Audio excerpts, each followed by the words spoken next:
Hello दोस्तों, कला शिक्षा के मॉडल पेपर वीडियो में आपका स्वागत है। इस वीडियो में प्रश्नों को कठिनाई लेवल जानेंगे, कितने प्रश्न एग्जाम में आने वाले हैं, पूर्णांक आपके 30 रहने वाला है और आपको 12 नंबर इस पेपर को पास करने के लिए चाहिए। 2 घंटे का पेपर रहेगा और टोटल प्रश्न 15 आपके एग्जाम में आने वाले हैं। किस टाइप के कितने कितने प्रश्न आएंगे और कितना कितना आपको आंसर देना है और किस किस टॉपिक से आपके जरूर से प्रश्न आने वाले हैं, उन सबको लेकर के डिस्कशन करेंगे।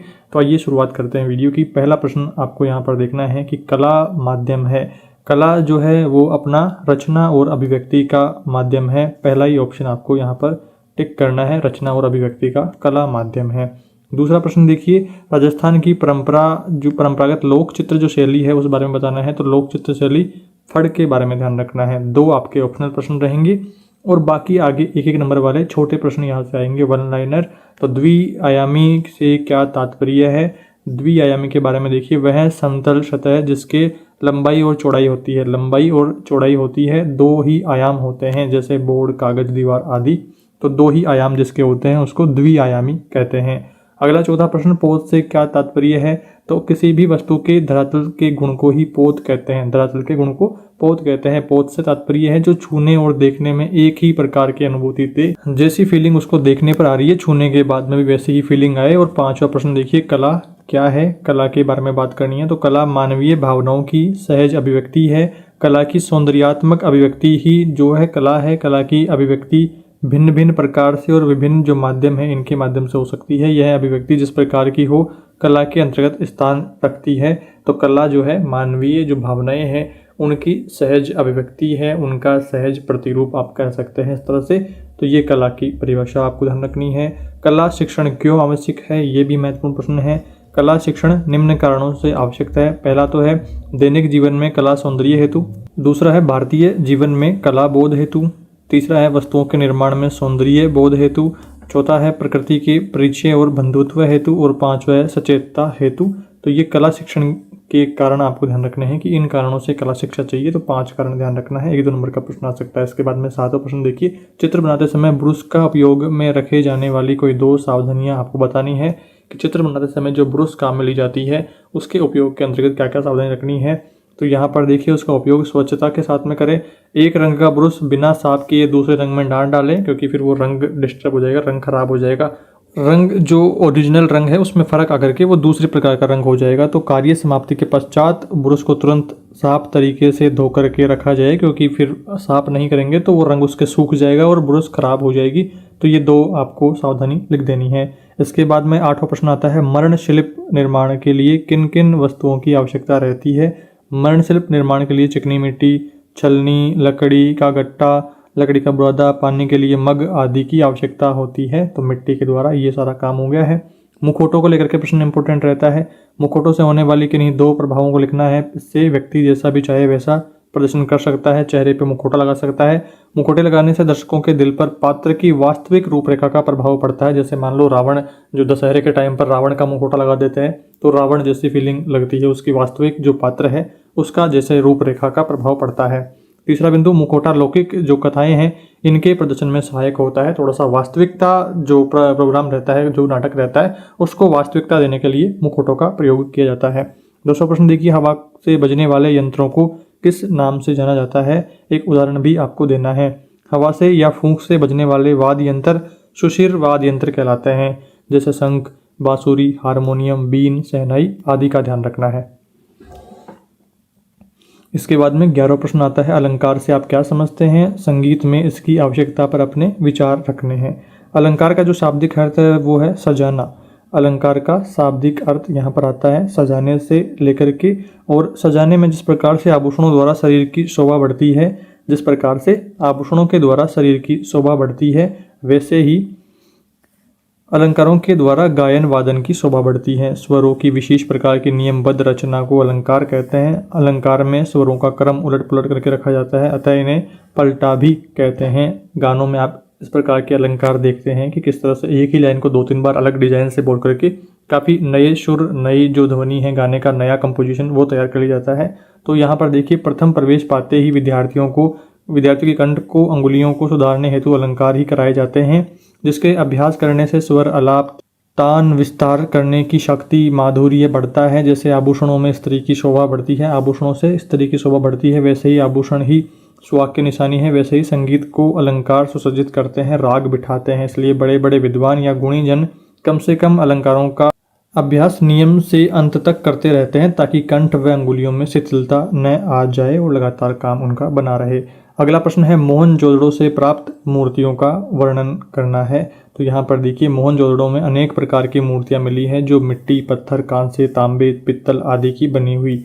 मोहनजोदड़ो से कांसे की नर्तकी की मूर्ति मिली है, जो उन्नत ढलाई का नमूना है। यहाँ से 2 धड़ भी मिले हैं, जिनसे एक पुरुष धड़ की ऊंचाई जो है वो 7 फीट व बाएं कंधे पर अलंकरण युक्त शोल ओढ़े हुए है। दूसरा धड़ नर्तकी का मिला है, जो आनुपातिक नहीं है। इसके अतिरिक्त एक योगी की मूर्ति भी मिली है, जो ध्यानावस्थी या पद्मासन लगाए हुए है। तो ये कुछ बातें आपको यहाँ पर ध्यान रखनी है। इसके बाद में 13वां प्रश्न आता है, राजस्थानी शैली चित्र शैली की विशेषताएं आपको बतानी है। राजस्थानी शैली पूछे या फिर चित्र शैली पूछे तो आपको सेम ही बातें यहाँ पर ध्यान रखनी है। राजस्थानी चित्र शैली की विशेषताओं को लेकर के बात करते हैं। पहली विशेषता है जन प्रतिनिधित्व। राजस्थानी शैली केवल दरबार की कला ही नहीं थी, यहाँ पर कलाकार अधिक स्वतंत्र था, इसलिए कला की जड़ें जन जीवन की सामान्य भूमि में जमी रही और जन प्रतिनिधित्व का मतलब है कि लोगों का सपोर्ट इसको मिला। दूसरा यहाँ पर भाव प्रवणता। राजस्थानी शैली रस प्रधान है, भावनाओं के मनोविज्ञान चित्रांकन के साथ में राधा कृष्ण की माधुर्य भावना का विस्तृत और गहनतम चित्रण इस शैली की प्रमुख विशेषता है। इस शैली में भक्ति और श्रृंगार का सजीव चित्रण विशेष देखने को अपने को मिलता है। तो ये कुछ बातें यहाँ पर। तीसरा बिंदु देखिए, विषय जो विविधता है, विषय विविधता में देखिए विषय की दृष्टि से राजस्थानी शैली अत्यधिक विस्तृत है। राधा कृष्ण की विभिन्न कथाओं, कृष्ण लीलाओं, सामाजिक उत्सव, दरबारी जीवन, शिकार, राजा रानियों का चित्रांकन, लोक कथाओं आदि का चित्रण हुआ है। नायक नायिका और राग रागिनी, बारहमासा, ऋतु वर्णन आदि से संबंधित जो चित्र हैं इनका भी निर्माण हुआ है। काव्य का चित्रण इस शैली की अपनी एक निजी विशेषता रही है। तो विषय विविधता में ये कुछ बातें ध्यान रखनी है। अलग अलग विषयों को लेकर के यहाँ पर बात हुई है। और अगला यहाँ पर चौथे नंबर पर बिंदु है रंग को लेकर के। रंग में देखिए, राजस्थानी शैली के चित्रों में चटकीले, दीप्ति युक्त तथा आकर्षक रंगों का प्रयोग हुआ है। रंगों की विभिन्न तानों के प्रयोग से ही कलाकार ने इच्छित प्रभाव उत्पन्न कर दिया है। लाल, पीला, सफेद, हरा, नीला इस शैली के प्रमुख जो रंग हैं। लाल, पीला, सफेद, हरा, नीला इस शैली के प्रमुख रंग, और जिनके समन्वय से कलाकारों ने चित्रण को सप्तसंगा बना दिया है। टेम्परा शैली में अपारदर्शी रंगों का प्रयोग हुआ है। चटकीले, प्रभाव उत्पादक रंग संयोजन राजस्थानी शैली का ही निजत्व है। तो ये कुछ बिंदु यहाँ पर हो गए हैं। और 5वां बिंदु आता है देश काल की अनुरूपता। राजपूती सभ्यता और संस्कृति तथा तत्कालीन जो परिस्थिति है उसका जीवंत चित्रण राजस्थानी चित्रकला में विशेष देखने योग्य है। दुर्गों, प्रासादों, प्रासादों क्या रहेगा, महल, महल को प्रासाद, दुर्गों, प्रासादों, हवेलियों, दरबारों, मंदिरों आदि में राजपूती वैभव बारीकी और सुंदर तरीके से चित्रित किया जाता है। संयोजन, छठा बिंदु संयोजन में देखिए, चित्र संयोजन में समग्रता के दर्शन होते हैं। चित्र अंकन में यहाँ पर वस्तुएं विषय से संबंधित होती हैं और उसका अनिवार्य महत्व रहता है। संयोजन में केंद्र का विशेष ध्यान रखा जाता है। संयोजन सुसंगत और सजीव भी होता है। 7वां क्या है, नारी सौंदर्य को लेकर के बिंदु है। शास्त्रीय नियमों के अनुसार नायिकाओं के विभिन्न रूपों को चित्रित करते हुए राजस्थानी जो चित्रकला है इसमें अपूर्व जो प्रतिमा है इसका परिचय दिया गया है। नायिकाओं को प्रत्येक अंग को उन्होंने इतना आकर्षक बना दिया है कि दर्शक उन्हें देख करके मोहित हुए बिना नहीं रह सकते हैं। और 8वां बिंदु आता है प्राकृतिक सौंदर्यता को भी यहाँ पर अच्छी प्रकार से प्रदर्शित करने की कोशिश करी है। राजस्थान शैली में प्रकृति का मानवीकरण किया गया है। कलाकारों ने प्रकृति को जड़ से नहीं वरन मानवीय सुख दुख से रागात्मक संबंध रखने वाली चेतन सत्ता माना है। चित्र में जो भाव नायक नायिका के मन में रहता है उसी के अनुरूप प्रकृति को भी प्रतिबिंबित किया गया है। कमल से पूरित सरोवर, काले मेघों से ढका हुआ आकाश, आकाश में सर्पाकार विद्युत रेखाएं, वन उपवन, फूल पत्तियों से भरे निकुंज, मृग, मयूर, सिंह, हाथी, घोड़े, हिरण, ऊंट, गाय आदि का सुंदर चित्रांकन राजस्थानी चित्रकला की अपनी विशेषता रही है। तो ये बिंदु हो गया है। इसके बाद में 9वां बिंदु आता है चेहरे को लेकर के। राजस्थानी चित्रशैली में एक चश्म चेहरे अधिक बने हैं, कहीं कहीं पर 1.5 तथा 1.25 चश्म चेहरे भी बने हैं। स्त्री पुरुष की आकृतियां स्वस्थ भरी देह वाली, कोमल और भावपूर्ण रही है। तो ये कुछ 8-9 बिंदु यहाँ पर आपको ध्यान रखने हैं, इनके एटलीस्ट नाम ध्यान रखने हैं, और अगर बड़ा प्रश्न आता है तो चेहरे से जुड़ा आपको कुछ कुछ बातें यहाँ पर ऐसे ऐड कर देनी है, ताकि थोड़ा सा बड़ा प्रश्न जो निबंधात्मक रहेगा तो वो काम आपका आसान हो जाए। और इसी के अलावा यहाँ पर शैली को लेकर के एक प्रश्न और आ जाता है, अथवा मैंने यहाँ पर इसको मेंशन कर दिया है कि राजस्थानी चित्र शैली को स्पष्ट करते हुए चित्रकला की प्रमुख जो शैलियाँ हैं, कौन कौन सी शैलियाँ हैं राजस्थान में चित्रकला की, तो उनकी विशेषता आपको बतानी है। राजस्थान की चित्रकला के बारे में देखिए, राजस्थान प्रदेश में चित्रकला की समृद्धशाली जो परंपरा रही है, 15वीं शताब्दी में प्रचलित जैक शैली की परंपरा में नया कलेवर लेकर के राजस्थान में जो कला विकसित हुई है, ये राजस्थानी चित्रकला कहलाई। विशुद्ध राजस्थानी शैली का प्रारंभ 15वीं शताब्दी के उत्तरार्ध और 16वीं शताब्दी के पूर्वार्ध के बीच में माना जाता है। इस प्रकार राजस्थानी चित्रकला का उद्भव और विकास 16वीं सदी से 19वीं सदी के मध्य में हुआ। तो ये कुछ बातें यहाँ पर हो गई है। इसके बाद में कौन कौन सी प्रमुख शैलियाँ हैं उनमें देखिए, राजस्थानी चित्रकला की प्रमुख शैलियों में पहली शैली आती है मेवाड़ शैली। इसका आरंभिक जो केंद्र है वो चावंड रहा है। इसके आरंभिक चित्र शैली जैन शैली से प्रेरित रही है। मेवाड़ शैली में पुरुषाकृतियाँ लंबी, गोल चेहरा, अंडाकार और चिबुक और गर्दन भारी और पुष्ट है। मुख पर बड़ी बड़ी मूंछ, विशाल नेत्र हैं। स्त्री की जो आकृति है वो मीनाकृति, आंखें मछली की तरह आंखें, ठिगना कद, भरी हुई चिबुक, खुले हुए होठ, नासिका नथयुक्त, कपोलों पर झूलते बाल, यहाँ रंगों की विविधता रही है। तो ऐसी विशेषताएं आपको नॉर्मली ध्यान रखेंगे तो सभी में यहाँ पर थोड़ी थोड़ी सेम सी ही आपको देखने को मिलेगी, ज़्यादा कुछ अलग नहीं मिलेगा। दूसरा आता नंबर पर है बूंदी शैली। स्त्रियों के रूप में चित्रण में छोटे गोलाकार चेहरे, उन्नत ललाट, उन्नत नासिका, भरे हुए कपोल, उनकी वेशभूषा में प्राय पायजामा और पारदर्शी वृक्षों, लताओं, पद्म, सरोवरों, मछली और अन्य पक्षियों का सुंदर चित्रण देखने को मिलता है। प्रवाही रंगों में भू परिदृश्यों का चित्रण भी है। तीसरे नंबर पर कौन सी शैली है देखिए, कोटा शैली। कोटा शैली में देखिए, इस शैली में नर नारियों के अंग प्रत्यंगों का अंकन पृष्ठ व प्रभावशाली रहा है।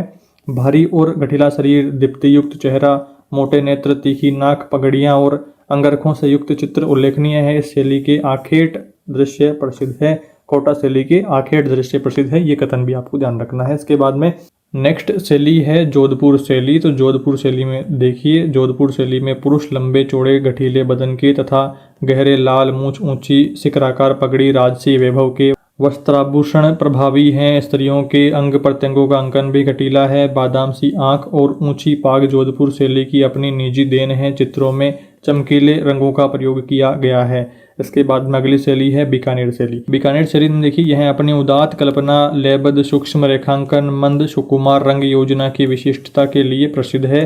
पुरुष मुखाकृतियों का चौड़ा माथा, लंबे केश, दाढ़ी, मूंछों से युक्त वीर भाव के लिए बनाया है। स्त्री आकृतियां इकहरी शरीर वाली, खंजन पक्षी से तीखे नेत्र, पतली कलाइयाँ, वक्स कम उभरा हुआ, ये सारी बातें। और स्त्री पुरुष पहनावे में मुगल और राजपूती से मिश्रण रहा है। तो ये कुछ बातें आपको बीकानेर शैली में ध्यान रखनी है। इसके बाद में किशनगढ़ शैली आ जाती है। किशनगढ़ शैली में देखिए, शैली की सबसे प्रमुख जो विशेषता है वो नारी का सौंदर्य रहा है। पतला किंचित लंबा चेहरा, ऊंचा तथा पीछे की ओर ढलवा ललाट, लंबी तथा नुकीली नाक, पतले होठ, उन्नत चिबुक, लंबे ठरहरे बदन वाली खंजनाकृति तथा कमल नयन आदि नारी आकृतियों का चित्रण इस शैली की विशेषता रही है। तो आप यहाँ देख रहे हैं कि काफ़ी सारी जो शैलियाँ हैं इनमें सेम सी ही सारी डिटेल्स यहाँ पर दी हुई है। तो आपको कोई दिक्कत समस्या नहीं आनी चाहिए। एक आप याद कर लेना और बाकी सेम टू सेम कॉपी कर देना अगर ये प्रश्न आता है तो। यहाँ के राजा जो हैं वो सावंत सिंह के दरबारी चित्रकार निहाल चंद के, सावंत सिंह के प्रेयसी बनी ठनी और सावंत सिंह के प्रेम भाव और राधा कृष्ण के रूप में चित्रित किया है। पुरुष आकृतियों का ठरहरा बदन, उन्नत ललाट, लंबी नाक, पतले उधर आदि किशनगढ़ शैली की अपनी विशेषताएं रही है। इसके बाद में 7वें नंबर पर है जयपुर शैली। जयपुर शैली में देखिए, इस शैली में पुरुषाकृतियां मध्यम कद, काठी, गोल चेहरा, ऊंचा ललाट, छोटी नाक, मोटे अधर, मांसल चिबुक, मीनाकृति नयन आदि से युक्त चित्रित किया गया है। वे आभूषणों में मुगलिया जामा, कमर पर पटका और पजामे से युक्त चित्रित किए गए हैं। स्त्रियों की आकृतियों में मीनाकृति नयन, लालिमा युक्त गोल चेहरे, उभरे हुए हिंगोली अधर, मांसल यौवनी काया तथा अलंकृत राजस्थानी मुगल मिश्रित वस्त्राभूषण से युक्त चित्रित किया गया है। और इसके बाद में दोस्तों बात करते हैं, अगला महत्वपूर्ण प्रश्न आता है, मरण शिल्प बनाते समय कौन कौन सी आपको सावधानियां ध्यान में रखनी होगी। इसमें देखिए सावधानियों में पहली सावधानी आती है, विद्यार्थियों को स्वतंत्र अभिव्यक्ति हेतु प्रोत्साहित करना तथा नकल करने से बचाने के लिए शिक्षक की भूमिका इसमें महत्वपूर्ण रहती है। मरण शिल्प बनाने की प्रक्रिया के मध्य समय समय पर शिक्षक शिल्प बनाते समय मार्गदर्शन करें और तकनीकी ज्ञान उनको प्रदान करें। मिट्टी को अत्यधिक गीला ना करें, अगर गीली हो जाती है तो फिर उसको उसके अंदर थोड़ी सी सूखी मिट्टी मिला करके उसको दोबारा से गूंथ लिया जाए। तो ये 3 सावधानियां यहाँ पर हो गई है। चौथी सावधानी देखिए, शिल्प बनाने के बाद में उसे किसी गत्ते या लकड़ी के पट्टे पर रख करके छाया में ही सूखने दें। कम उभार वाले शिल्प या म्यूरल किसी गत्ते या प्लाई या बोर्ड हाई बोर्ड पर बनाने के लिए उसे एक स्थान से दूसरे स्थान पर ले जाने में आसानी रहेगी। अगर आप जो भी मरण शिल्प बना रहे हैं उसको गत्ते या बोर्ड पर बनाएंगे तो आप उसको एक जगह से दूसरी जगह पर रख सकते हैं अपनी सुविधा अनुसार। और यहाँ पर अगली विशेषता जो सावधानी है वो है कि शिल्प सूखने के बाद में अगर उसमें हल्की दरारें पड़ जाती है तो दरारों को गीली मिट्टी लगा करके उस पर पानी का हाथ घुमा करके सूखने के लिए रख देना है। पूर्ण रूप से सूखने के बाद में ही शिल्प को संभव हो तो चूल्हे या सिगड़ी में डाल करके भी पका सकते हैं। और यहाँ पर इस तरह से ध्यान रखना है, विद्यार्थियों को मिट्टी से शिल्प बनाने के लिए स्वयं शिल्पाकृति निर्मित करके प्रेरित करना है। बनाए गए शिल्पों को सुरक्षित रखने को कहना है। मरण शिल्पों को एक स्थान पर प्रदर्शित करके उन्हें प्रोत्साहित भी करना है। अपने इर्द गिर्द इस विधा में पारंगत जो कलाकार हैं इनको कार्यस्थल पर ले जाकर के शिल्प निर्माण की संपूर्ण प्रक्रिया का अवलोकन भी करवाना है। तो ये कुछ बातें आपको मरण शिल्प की सावधानियों में ध्यान रखनी है।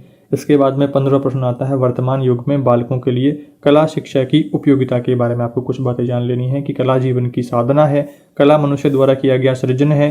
कला का जो भी कुछ मिलता है कला को, उसके पीछे मनुष्य की अनंत सूक्ष्म संवेदनशीलता की शक्ति होती है जिनका विस्तार गहरी मानसिक जटिलताओं में फैला रहता है। बच्चों में कला के प्रति रुचि जागृत करने के लिए और एक अच्छे कलाकार बनाने के लिए कला शिक्षण आवश्यक है। छोटे छोटे बच्चों में सृजन क्षमता और तर्क शक्ति अधिक होती है। ये छोटी से छोटी बातों को जल्दी से ग्रहण कर लेते हैं। छोटे बच्चे छोटी छोटी बातों को जल्दी से ग्रहण कर लेते हैं। कला के द्वारा बच्चों में बौद्धिक, शारीरिक और मानसिक शक्तियों का विकास होता है। कला अभिव्यक्ति का साधन है, व्यवहारिक महत्व, आनंद प्राप्ति का साधन, जीविकापार्जन का साधन है। बच्चों में कला के द्वारा शिक्षा, चित्रकला, संगीत, हस्तकला, नृत्यकला, मूर्तिकला, संगीत कला का आदि का विकास किया जा सकता है। इस प्रकार से कला शिक्षण विद्यालय के लिए अनिवार्य है। कला शिक्षण द्वारा बच्चे एक अच्छे कलाकार बनकर के देश की सभ्यता और संस्कृति को बनाए रखने में महत्वपूर्ण योगदान दे सकते हैं। और बच्चों और शिक्षक के लिए कला की उपयोगिता निम्न है। कला बच्चों के मानसिक विकास व शिक्षण का मूल आधार है, यह सिद्ध होता है तथा यह उसके समकक्ष उच्च कोटि के धार्मिक आदर्शों को प्रस्तुत भी करता है। कला शिक्षण के द्वारा बालकों के उद्देश्यहीन भावनाओं को एक नया मोड़ दिया जा सकता है। इससे बालक अनावश्यक रूप से इधर उधर घूमने की बजाय अपना समय कला सीखने में बिताएगा। कला जो शिक्षण है इसके प्राचीन संस्कृति भंडारों का ज्ञान छात्रों को हो जाता है। हस्तकौशल और सूक्ष्म निरीक्षण में बालक कुशल हो जाता है। हस्तकौशल और सूक्ष्म निरीक्षण में। और चौथा बिंदु है यहाँ पर कि छात्रों को कला जो शिक्षण है इसके स्वत्व विकास के प्राप्ति के क्षेत्र प्रस्तुत होते हैं। वह रचनात्मक कृतियों की रचना करना सीख जाता है।